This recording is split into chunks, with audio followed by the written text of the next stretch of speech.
आवाज लोकशाहीचा मध्ये आज आपण पाहणार आहोत धाराशिवमधील नागरिकांच्या समस्या। नैसर्गिक संकटामुळे खरीपाच्या हंगामामध्ये धाराशिव जिल्ह्यातील शेतकऱ्यांचं मोठं नुकसान झालेलं आहे।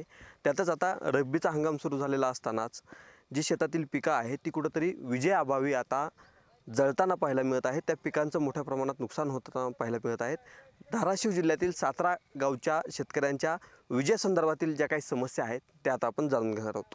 लाईट कळमचा ट्रान्सपोर्ट जळाला असून इकडला आडळा सर्किटचा जळालेला असून त्यांनी लाईट खात्याच्या इंजिनियरने साहेब लोकांनी आमच्या सातारा भाटसंगी खोंडला ह्या 4-2 गावाचा इतका हाल आहे की जनावराला प्यायला पाणी नाही। पुन्हा हरभरे समजा पिकाला कुठलंच नाही, पिकाला समजा हरभऱ्याला पाणी नाही। 20 ते 25 सरासरी 25-26 दिवस झाले। एक तास लाईट सोडते, 1 ते 2 तास लाईट सोडते। 2 तासामध्ये लाईट कसलीही टिकत नाही।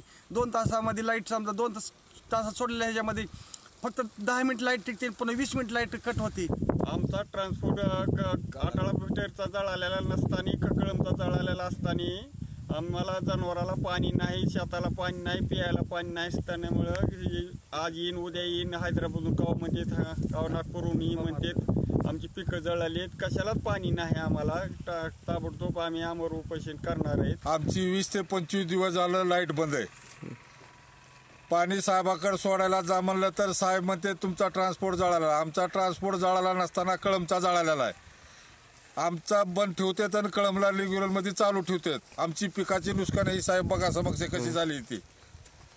तर आमचं आडाळा सर्किट सेपरेट करावं, कळम सेपरेट करावं, आमची एवढी विनंती। नाही जर केलं तर आम्ही अमर उपोषणाला बसणार आहेत। सातारा व खोंडला व भाटसंगी या गावातील लाईट सिंगल फेज 3 फेज कोणतीच टिकत नाही।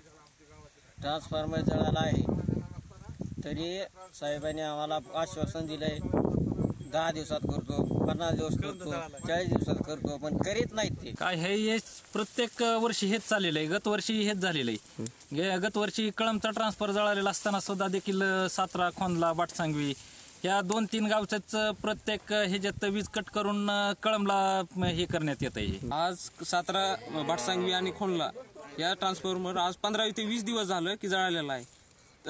तर आमची अशी अपेक्षा आहे, इंजिनियर साहेबाकडे गेल्यानंतर ते सांगतात की 2 दिवसात येईल, 3 दिवसात येईल। आज 15 ते 20 दिवस झालं ट्रान्सफॉर्मर आलेलं नाही अजून।